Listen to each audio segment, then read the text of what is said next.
मैं चुना पाता है ये क्या गिरा जाए। क्या उस वक्त तुझे पता नहीं है गले किसने गाड़ी से घर में आकर तूने वोट लिया है और फिर बोलेगा बाद में बचना है ना जान नहीं। क्यों नहीं जानेगा? जब वोट लेगा जानेगा क्यों नहीं? जब वो हक रखता है वोट लेने का तो फिर क्यों बोलेगा हमें हमेशा एजेंटस बन तब इसका है क्या एजेंटस बुझना इंसान। मैं इंसान नहीं हूँ क्या मेरी आवाज को नहीं सुन सकता है? अगर नहीं सुन सकता है तो बाहर हो जा। मेरे डोडा को छोड़ दे, मेरे डोडा को जलील मत कर, वरना गरीब को देख आज गरीब की क्या हालत है। 3 प्रोजेक्ट यहाँ पे चल रहे हैं लेकिन कोई नहीं देख रहा है। कुर्सियों पे बैठे हुए हैं, बोलते हम राजा हैं डोडा के, लेकिन राजाओं को उखाड़ फेंको, उसको लाओ तो आप लोगों का काम करेगा। बेईमानों को उखाड़ फेंको। और ये वो आवाज है तनवीर की जो हिंदू मुस्लिम सिख ईसाई के लिए 24 घंटे तैयार है। वो दरवाजे खुले हैं, जहाँ से मर्जी है आ जाओ, बागवा से आओ, काशीगढ़ से आओ, हमल से आओ, आपके लिए दरवाजे खुले हैं। आप किसी के दरवाजे को नहीं खटखटा सकते हो क्या? आप किसी के दरवाजे को नहीं खटखटा सकते हो, मगर हमारे तनवीर जी यहाँ पे हैं। जब मर्जी है तब आओ, आपके लिए हाजिर है। जान इनकी हाजिर है आप लोगों के लिए। हर गरीब की आवाज़ है। और शुक्रिया, मैं इसके साथ ही मेरी सेहत ठीक नहीं है, मैं ज़्यादा बोल नहीं सकता हूँ, इसके साथ ही इजाज़त चाहता हूँ। जय हिंद। इनकलाब जिंदाबाद, इनकलाब जिंदाबाद। निकलो बंद मकानों से, निकलो बंद मकानों से, हिंदू मुस्लिम सिख इत्तेहाद जिंदाबाद जिंदाबाद, हिंदू मुस्लिम सिख इत्तेहाद जिंदाबाद जिंदाबाद। आवाज दो, हम छीन के लेंगे अपना हक, हम छीन के लेंगे अपना हक, हम लड़ कर लेंगे अपना हक, हम लड़ कर लेंगे अपना हक, हम नहीं छोड़ेंगे अपना हक, हम नहीं छोड़ेंगे अपना हक। आवाज दो, आवाज दो, आवाज दो। तामीराती कामों की है भरमार, घर बनाना चाहते हैं सब शानदार, बिना मजबूती वाले घर हैं खर्चादार, क्योंकि बार बार सस्ता महंगा एक बार। अगर चाहते हैं आप भी घर शानदार तो जरा भी न करिए इंतजार, क्योंकि आप डोडा के गणपत ब्रिज से कुछ फासले की दूरी खलैनी रोड पर प्रो बिल्डर्स ने खोला है हॉलो ब्लॉक्स का कारखाना, जिसमें अंबुजा सीमेंट से बनाए गए हॉलो ब्लॉक्स के छोटे बड़े सभी साइज कम से कम दामों पर दस्तयाब हैं। हॉलो ब्लॉक्स कच्ची ईंटों से ज्यादा मजबूत, पत्थरों से कम दामों और वक्त की तेज रफ्तारी को पकड़ने में आसानी पैदा करने के अलावा मजदूरी की उजरत में कमी लाने में नुमाया रोल अदा करता है। हासिल करने के लिए जल्दी से इन नंबरात पर राब्ता करें 7006820070। अस्सलाम वालेकुम, आदाब नाजरीन, शोम चैनल डोडा से मैं आपका मेज़बान इदरीस फलाही इस वक्त पंचायत बबोर के एक इलाके में मौजूद हूँ। और आप लोग देख रहे होंगे कि यहाँ पे ये जो कुछ लोग इस वक्त जमा हैं, ये रिपब्लिकन पार्टी ऑफ इंडिया के बैनर तले इस वक्त यहाँ पे जमा है। और इनको जो इस वक्त कायद यहाँ पे हैं तनवीर अहमद, जो कि काफ़ी अरसे से PHE और मुख्तलिफ आर्जी मुलाजमीन के इंसाफ के हक़ की लड़ाई में भी शामिल रहे थे। और आज इन्होंने यहाँ पे जो इन लोगों को इकट्ठा किया है, यहाँ पे एक सियासी रुख जो है नज़र आ रहा है। तो हम तनवीर जी से ही पहले इस पूरे मसले की जानकारी लेते हैं। आपका पहले हम इस्तकबाल करते हैं Shome channel Doda. Thank you Idris साहब, बहुत बहुत शुक्रिया आपका और आपके चैनल का। आपसे ये जानना चाहेंगे, आज आप सब लोग यहाँ पे जमा हुए थे, इसका क्या मकसद था? देखिए इदरीस साहब, आज हमने कोई बाहर से लोग नहीं बुलाया था। आज गेट टुगेदर अपनी पंचायत के अंदर जो लोग थे, इनकी कोई तकलीफ बातें वो सुनी। और दूसरा, जहाँ तक डिलिमिटेशन का रिपोर्ट्स यहाँ पे आई है, आपने देखा होगा कि किस तरीके से हमारी कॉन्स्टिट्यूंसी को बांटा गया है, उसके ऊपर डिस्कशन हुई। और साथ ही साथ जैसे लग रहे हैं आपकी इलेक्शंस के सुगबुहाट भी जम्मू कश्मीर में शायद आने वाले टाइम में जिस तरह डिलिमिटेशन हो रही है उसके ऊपर हो रही है। तो कहीं ना कहीं बहुत जुल्म जम्मू कश्मीर के अंदर लोगों के साथ हुआ है। वो आप कैजुअल लेबर्स की बात करके लेके आप यूथ तक पहुँचे। आप आज हमारे युवा नशे में लतपत हैं, कोई पॉलिटिकल लीडर बयान दे के तैयार नहीं है। आज आपकी नरेगा की स्कीमें हैं, लोगों के पास काम किए हुए हैं, उनको वो पेमेंट्स नहीं मिल रही है। तो काफ़ी ऐसे इशूज़ हैं जिनके लिए आज हमने यहाँ पे बिल्कुल फूंका है रिपब्लिकन पार्टी ऑफ इंडिया ने। और आज खास करके यूथ जो यहाँ पे जिस तरह आया, हमने कोई बाहर से कोई साथी नहीं बुलाए थे। आज सिर्फ पंचायत से हमने कुछ लोग यहाँ पे बुलाए थे और कुछ बागवा से 1-2 साथी हमारे आए हैं। तो ये आप जो चिंगारी यहाँ पे देख रहे हो आज शिड़ा पंचायत के अंदर, आप बहुत जल्दी ये हर ब्लॉक में फैलेगी। और हम उन यूथ को इकट्ठा करके जिनको सिर्फ आज पॉलिटिकल लीडरों ने अपनी रैलियों को सजाने के लिए यूज़ किया है, अब वो सामने आके उन लोगों को आने वाले इलेक्शंस में जवाब देंगे।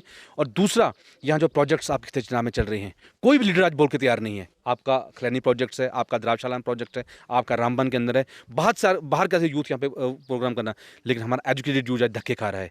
आज वो मजदूरी कर रहे हैं यहाँ पे, लेकिन उनको वहाँ पे भी मजदूरी के लिए भी उनको काम नहीं मिल रहा है। तो इसके लिए इस यूथ की आवाज़ बनने के लिए जो लड़ाई हमने पहले लड़ी थी, आपने देखा होगा उस शिद्दत की, और आज लोगों की लड़ाई लड़ने का जो मेरे ऊपर दायित्व बना हुआ यहाँ पे आए हैं। और आने वाले जो असेंबली चुनाव यहाँ पे होंगे, और इन लोगों ने आशिकवाद दिया, इन्होंने फैसला किया, हम जम्मू कश्मीर से उन ताकतों को खड़ कर बाग बढ़ने का काम करेंगे। और 1 अप्रैल को जो इसकी विशेष रूप पर एक बहुत बड़ी जो सभा हमारी डोडा टाउन हॉल में होने जा रही है, वहाँ यूथ को आमंत्रित करेंगे। नई नई यूथ चेहरे सामने आएंगे, और आप देखोगे कि जो जिस तरह से पंजाब का इलेक्शन देखा होगा, बड़े बड़े धुंधर हार गए हैं, और इस बार भी इनकी मौत आई है, और इस बार इनको हरा के हम यहाँ से दम लेंगे। और ये मैं नहीं, ये यहाँ का यूथ और यहाँ के लोग जिनने ये जो संकल्प लिया है आज, और आगे आगे और ऐसे प्रोग्राम होते रहेंगे। तनवीर साहब, कहीं ना कहीं आपकी बातों से ये लग रहा है कि आइंदा आने वाले असेंबली इंतखाबात में आप अब इन इलेक्शंस में हिस्सा लेने वाले हैं, क्योंकि इस तरीके की बातें हो रही हैं। और आमतौर से जब आप जम्मू कश्मीर यूनाइटेड फ्रंट के साथ लोगों के साथ इंसाफ के लिए मांग कर रहे थे, तो उस दौरान भी काफ़ी सारे लोगों के अंदर ये शकूक थे कि आप कहीं ना कहीं अपनी लीडरशिप को खड़ा करने की कोशिश कर रहे हैं हर जगह पे। तो आज वो कहीं ना कहीं ज़ाहिर हो रही है, तो क्या कहेंगे इस पर? देखिए दरीस साहब, जो 61,000 किलोमीटर की लड़ाई मैंने लड़ी है, उसका प्रेसिडेंट अभी भी हूँ मैं। और लड़ाई खाली उनकी नहीं लड़ी, लड़ाई हमने हर एक उस तबके की लड़ी है। आपको याद होगा कि PHC वर्कर्स या 4 वर्कर्स को कहा जाता था चिनाब वैली में, ये 500 रुपये सैलरी लेता था। इन लोगों को लड़ाई लड़ते लड़ते हमने आज 1700 पे पहुंचाया है। ये तनवीर हुसैन और इससे पहले लड़ाई लड़ी है। और उसके बाद में पॉलिटिशियन अपनी मर्जी से नहीं आया हूँ, मेरी जो टीम मेरे साथ वहाँ पे थी, जब हमारे लोगों के इश्यूज़ हल नहीं हुए, तो उनने ये कहा कि तनवीर साहब अब यही रास्ता बचता हमें, अगर गंदगी को साफ़ करना है तो गंदगी में बीच में जाना पड़ेगा। अब अगर मगरमच्छ से लड़ाई करनी है तो पानी में उतरना पड़ेगा। अब बाहर से लेकर मगरमच्छ में लड़ाई नहीं कर सकते हैं। और हमने यहाँ कोई पट्टा लिख के किसी को नहीं दिया है, BJP को, कांग्रेस को, NC को या PDP को, कि उन्हीं के पास लीडरशिप है, बाकी लीडरशिप नहीं है। नहीं, यहाँ नौजवान जाग चुका है। अब सियासत करेंगे और सीधा ठोक के करेंगे और निकलेंगे। और ये तनवीर हुसैन का फैसला नहीं है, आज इसीलिए मीटिंग हमने बुलाई है। आप गलत बोल रहे, क्या फैसला नहीं, अब ये लोग फैसला करेंगे कि तनवीर हुसैन ने क्या करना, वो रास्ता ये तय करेंगे, और रास्ते पे तनवीर हुसैन चलेगा। और ये लीडरशिप डोडा में जो बड़ी बड़ी बातें कर रही है, आज कोई ये कह रहा है कि हम उसका ये कराएंगे, वो कराएंगे। आज तक कहाँ सोए थे? इलेक्शन आए तो उनको लोग जम्मू कश्मीर की याद आए। आप जिनको दिखा देंगे लीडर कैसी होती है और लीडरशिप किस क्वालिटी की होती है, वो यहाँ के आज थोड़ी सी हमने मीटिंग रखी है। आप देखिए कि चिंगारी अब यहाँ पे लगी है, आज साथ देखिए अब इसका असर कहाँ तक पहुँचता है। देखिए काफ़ी बात यहाँ पे भी अगर हम करेंगे आप, क्योंकि शुरुआत अब इस वक्त आप असेंबली इलेक्शन के लिए पहली बार आपका जो है इंतखाबात में हिस्सा लेना होगा, लेकिन यहाँ पे पिछले कई अरसे दराज से जो यहाँ पे काफ़ी ऐसे मुख्तलिफ तंजीमों से जुड़े रहनुमा रहे हैं जिनका काफ़ी वोट बैंक भी है। तो उस वोट बैंक को किस तरह से आप तोड़ने की कोशिश करेंगे? वोट बैंक कौन? ये तो लोग तो वोट बैंक हैं। Government by the people for the people. Leader को कौन बनाता है? लोग बनाते हैं ना। तो ये वही लोग हैं ना आज ये पंचायत के आज आए हैं। और किन लीडरों की बात कर रहे हो आप? जिन्हें हमेशा अपने फैमिलियों को पहुंचाया है, जिनकी दिल्ली में आज फ्लैट बने हुए हैं, जिनकी आज करोड़ों के काम आपके सामने लगे हुए हैं। आप उन लीडरशिप की बात कर रहे हैं? उनने कहाँ पब्लिक की बात की? उनने तो बात अपने फैमिलियों की। उनने तो हिंदू मुस्लिम के नाम पे हमें बांट दिया। उन्होंने तो कॉन्फ्रेंस ऐसे डिवाइड कर दी, तो हम आपस में लड़ाना शुरू हो गए। हमारे भाईचारे को नुकसान करने वाले लोग हैं। वो कहाँ लीडर हैं? लीडर वो नहीं होता जो MLA है, लीडर वो नहीं है जो मिनिस्टर बनना है। लीडर वो है जो 24/7 लोगों की आवाज़ उठाए, लोग उसके साथ हो, जो लोगों की बात करे, उसको लीडर कहते हैं। प्रॉपर्टी इकट्ठा करने वाला लीडर नहीं कहते हैं। और जो ये वोट बैंक देख रहे हैं ना, वोट बैंक सुखबीर सिंह बादल के पास बहुत था पंजाब के अंदर, सिद्धू के पास बहुत वोट बैंक था वहाँ पे। गुलाम नबी आज़ाद के साथ उतना बड़ा वोट नहीं था जो 2014 में एक चेहरा था गुलाम नबी आज़ाद। तो ये लोग होते हैं, ये पब्लिक होती है। किसको अर्श पे लेना, किसको अर्श पे फेंकना है, वो ये पब्लिक करती है। तो पब्लिक के बीच में जाएंगे, डेमोक्रेसी है, जो ये लोग फैसला का आशीर्वाद देंगे, लेकिन लड़ेंगे और सीना ठोक के लड़ेंगे। ये क्लियर कट बोल रहा हूँ मैं आज। एक आखिरी सवाल आपसे ये पूछना चाहूँगा कि जिस तरह से यहाँ पे पिछले असेंबली इंतखाबात में देखा गया कि कुछ गिने चुने चेहरों को ही आगे इंतखाबात की कुर्सियों के लिए लड़ाया जाता था, उन्हें मैंडेट मिलता था मुख्तलिफ पार्टीज़ की जानिब से। लेकिन इस इलेक्शन में कहीं ना कहीं एक अजीब व गरीब चीज़ दिख रही है कि काफ़ी पार्टियों के 2-2, 3-3 कैंडिडेट्स भी मैंडेट के लिए ठहर रहे हैं, और अब आपकी पार्टी भी जो है मैदान में उतर रही है। इसके अलावा और भी कई पार्टियाँ तैयार हैं। तो क्या लगता है आपको डोडा में खास करके असेंबली कॉन्स्टिट्यूंसीज में किस तरीके का बदलाव देखने को मिल रहा है? देखिए दरीस साहब, पार्टियों की हिंदुस्तान में कमी नहीं है। 1000 से ज़्यादा पार्टियाँ हिंदुस्तान में है। लीडरों की यहाँ कमी नहीं है। बड़े लोग कतार में लगे हुए, टिकटों की कतार में लगे हुए हैं। लेकिन मुझे ये समझ नहीं आ रही कि तो यूपी क्या हमें कोई वोट तो ये देगा नहीं, पंजाब से आके कोई वोट तो नहीं, वोट तो यहाँ के लोग करेंगे ना। कतार में टिकट तो एक ही को मिलनी है ना। तो लेकिन वो जो लोगों के साथ उनको कल को टिकटें नहीं मिली, वो भी हमारे साथ लोग जुड़ जाएंगे, हमें पता है, वो भी लाइन पे खड़े हैं, वक्त आएंगे वो भी हमारे साथ जुड़ जाएंगे। देखिए हमारे सबसे पहले हमारे अल्लाह ताला का हमारे ऊपर वो है, उसकी नज़र रहनी चाहिए, इन लोगों का प्यार रहना चाहिए। तो हमें ना किसी पार्टी की टिकट की ज़रूरत, हमें अपने लोगों की ज़रूरत, हमें अपने लोगों की बात करनी है, फिर लोगों ने फैसला करना है। देखो डेमोक्रेसी में सबसे पावरफुल लोग होते हैं, तो लोग फैसला करेंगे। लोग अब तंग आ चुके हैं, अब लोगों का फैसला होगा तो वो हमारे सर मथे होगा। लेकिन ये नहीं है कि हम एमएलए ही बनेंगे फिर लोगों की आवाज़ उठाएंगे, नहीं, उससे पहले भी लोगों की आवाज़ हम उठाएंगे और फिर आगे जाके हम देखेंगे कि लोगों का क्या फैसला होगा, किस तरीके से लोगों की खिदमत हमें करनी होगी। क्योंकि तनवीर हुसैन कोई पैराशूट के जरिए आया लीडर नहीं है, हमने 10 साल की लड़ाई लड़ी है और हमने बड़े बड़े सरकारों के चन्ने चबाए हैं, बड़े बड़े कैबिनेट मिनिस्टर के घुटने के गल बिटाए हैं। ये तो छोड़िए, यहाँ डोडा को लीडरशिप इनको मानता नहीं लीडर में, हकीकत बोलूँगा, खुदा वैसी बड़ी बात नहीं, मैं तकब्बर में न लाए, मैं डोडा के किसी लीडर को लीडर नहीं समझता हूँ। और मैं चैलेंज करता हूँ आप शुभम चैनल के जरिए तमाम लीडर को, जिसमें दम है वो चैनल में बुलाइए, तनवीर हुसैन डिबेट करेगा। और तनवीर हार के आता है, मैं पॉलिटिक्स को आपके स्टूडियो में रिजाइन दे के आऊँगा। लेकिन अब जो है, अब धोखा करके आप कोई सब्ज़ रुमाल दिखा के या भगवा चोला डाल के आप वोट नहीं ले सकते। अब काम करना होगा ग्राउंड लेवल के ऊपर, जो काम करेगा वो देख। अब यहाँ पे वो जब इलेक्शन में वो गाने बोलते हैं जी, कोई कहता है जिनको राम को लाया जी उनको हम लाएंगे। यार राम को हमारी औकात है राम को लाने, राम तो दुनिया की, वो सृष्टि के राम है, उन्होंने सबको लाया। कोई कहता है लहराए कश्मीर के झंडे, तो यार झंडे ये चीज़ें जो ना जो सियासत, जो इमोशनल सियासत है, इमोशनल सियासत नहीं चलेगी, हिंदू मुस्लिम की सियासत नहीं चलेगी, इंसानियत की सियासत होगी और लोगों की मुद्दे की बात होगी। और लोगों की मुद्दों की बात आपने नहीं की तो ये लोग इस बार के चुनाव से इन तमाम पुराने चेहरों को दफन कर, जैसे पंजाब में हुआ वैसे करके एक नई चेहरे यहाँ से यूथ, और आने वाले जो इलेक्शन सरपंच के इलेक्शन होंगे उससे भी यूथ चेहरे आपको दिखेंगे। और ये बदलाव का शुरुआत हमने यहाँ से आप शुरुआत की है, अब आगे देखिए कहाँ कहाँ तक ये मसला जाता है। बहुत शुक्रिया हमारे साथ बात करने के लिए। तो यहाँ पे आपका नाम जाना, अंग्रेज सिंह। क्या कहना चाहेंगे जिस तरह से तनवीर जी आपके यहाँ पे हैं और काफ़ी आज आप कह रहे हैं कि पंचायत के लोग यहाँ पे जमा थे, आप लोगों का एक प्रोग्राम था, तो क्या लगता है आपको जिस तरह से काफ़ी सारे यहाँ पे एमएलए चेहरे हैं डोडा में अभी और काफ़ी सारे लोग उभर रहे हैं, तो किस तरह से आप देख रहे हैं कि तनवीर जी उनके साथ मुकाबला करके असेंबली इंतखाब में जीत करके आप लोगों को फायदा है? देखिए सर, बात ऐसी है कि मैं 45 साल मेरी एज है, मैंने बहुत सारे इलेक्शन लड़े हैं, कांग्रेस के भी लड़े हैं, बीजेपी के भी लड़े हैं, एनसी के भी लड़े हैं, पीडीपी के भी लड़े हैं। तो इलेक्शन जब ख़त्म हुए तो उसके बाद शायद उनको जानना भी मुश्किल हो जाता है कि ये वही अंग्रेज सिंह हैं। फिर हमें इस हिसाब से बोला जाता है कि उधर फलाना बंदा है, उससे आप थोड़ा राब्ता करो, हम नहीं जानते हैं आपको। तो मैं हर एक बंदे से यही कहता हूँ कि हर एक बंदा आए, तनवीर जी से मिले, खुद बात करे, इनके मिजाज को देखे कि ये किस किस्म के हैं, ये गरीबों की आवाज़ उठाने वाले हैं। ये नहीं है कि कल को तनवीर जी बोलेंगे कि नहीं जी मैं इनको जानता नहीं हूँ, मैं उनको जानता नहीं हूँ, ऐसी बात तनवीर जी से नहीं होगी, क्योंकि ये हमारे यहाँ लोकल बंदे हैं, ये कभी भी ऐसा नहीं करेंगे। और हर एक बंदा जो है वो यहाँ आए, हम उसके साथ हैं। अगर उसको कोई भी तकलीफ़ हो, कोई भी टेंशन हो, हम 24 घंटे उसके साथ हैं, उसको कोई भी पार्टी दबाव में नहीं ला सकती। बाकी आप बदलाव की बात कहते हैं, वो है कौन दुनिया में जो इन पार्टियों से तंग नहीं आया है, मगर मजबूर हैं लोग बहुत सारे मजबूर हैं कि जो ये बात बोल नहीं सकते कि हम तंग हैं।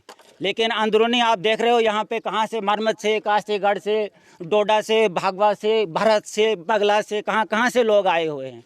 ये तंग आ गए हैं सियासत से, तभी ये हमारे पास यहाँ आए हैं, वरना कोई ऐसे आता है। तो लिहाजा हम बदलाव की बात आप करते हो, आप खुद देखो हम बदलाव कैसे लाएंगे, लोग खुद समझेंगे इस बात को कि बदलाव हुआ या नहीं हुआ। हम घर घर जाकर लोगों को कंपेन करेंगे और समझाएंगे और उधर ही बैठकर उनका साथ आराम से खाना खाएंगे, चाय पिएंगे। ये वो सियासत नहीं है कि हम कुर्सी पे बैठेंगे और किसी गरीब इंसान को बोलेंगे ये छू गंद, ऐसी बात कभी नहीं होगी। हम उसके साथ नीचे बैठकर खाना खाएंगे और उसको ये समझाएंगे कि आज हम तेरे लिए कौन सा बदलाव लाएंगे, और कसम खाकर कहेंगे कि तेरे लिए कौन सा बदलाव हमने लाना है। बहुत बहुत शुक्रिया हमारे साथ बात करने के लिए। आप कहाँ से हैं, आपका नाम? नासिर सुहेल, कहाँ रहते हो? चापनाड़ी भागवा। आप एक यूथ हो, यहाँ पे सारे लोग हैं जमा, किस तरह से आपको लगा है कि तनवीर साहब की पार्टी के साथ जुड़ने के लिए? देखें, सबसे पहले जो तनवीर साहब ने जो बात की है वो यूथ की आवाज़ को आगे तक पहुंचाने की बात की है। तो यहाँ पे जो हमारा जो देश है, जो हमारा सिस्टम है, वो तभी स्ट्रांग रहेगा जब हमारा यूथ स्ट्रांग होगा। अगरचे हमारे यूथ को भटका दिया जाए, हमारे यूथ को बहका दिया जाए, हमारे यूथ को नज़रअंदाज कर दिया जाए, अगर हमारे यूथ को इस नेशन का फ्यूचर ना समझा जाए तो फिर इस नेशन का जो है बेड़ा गर्क होने वाला है। तो कहीं ना कहीं तनवीर साहब की बातों से तो हमें ये लगा है कि तनवीर साहब हमारी आवाज़ों को आगे तक पहुंचाएंगे, हमें जहां इनकी ज़रूरत होगी। क्योंकि मैं तो एक स्टूडेंट हूं, खैर मुझे पॉलिटिक्स से कोई वास्ता नहीं है। बहरहाल मैं जब आगे कुछ करूंगा मुझे भी काफ़ी, क्योंकि हमारा जो देश है एक डेमोक्रेसी, यहाँ पे डेमोक्रेसी है, सेकुलरिज्म है, लेकिन देखने में कुछ भी नहीं मिलता यहाँ पे। क्योंकि अगर डेमोक्रेसी थी तो हमारे जम्मू कश्मीर में भी देखा जाए काफ़ी अरसे से गवर्नर राज चल रहा है। तो डेमोक्रेसी का मतलब यही होता है कि जो पब्लिक है वो अपने लीडर को खुद चुनती हैं। लेकिन अभी जो है सरकारें जो है ऊपर से इसको यूटी करार दे के फिर गवर्नर रख लेते हैं। जनता को पता ही नहीं होता है कि एक्चुअल में कौन राज कर रहा है हम पे। तो मैं पूरे जम्मू कश्मीर के और ख़ास करके अपने डोडा के यूथ से यही गुजारिश करता हूं कि इकट्ठे हो जाएं और जो जुल्म हो रहा है यूथ के ऊपर, जो जुल्म हो रहा है, बाहर से आके यहाँ पे कुछ भी कोई भी प्रोजेक्ट आता है, कोई भी काम आता है तो हमारे यूथ को कोई खबर ही नहीं होती। हमारा यूथ बस यूं ही गुमसुम रहता है, दर बदर खा के सर, और कुछ नहीं है। तो मेरे यूथ से यही गुजारिश रहेगी कि वो जुड़ें, आएँ, हमारे साथ बात करें, हम एक साथ इकट्ठे होके ये जो जुल्म है, ये जो नाइंसाफ़ी है, इसके ख़िलाफ़ लड़ेंगे इंशाल्लाह। और हमारे साथ इंशाल्लाह तनवीर साहब का भी हाथ होगा। तो बस फ़िलहाल इतना ही है।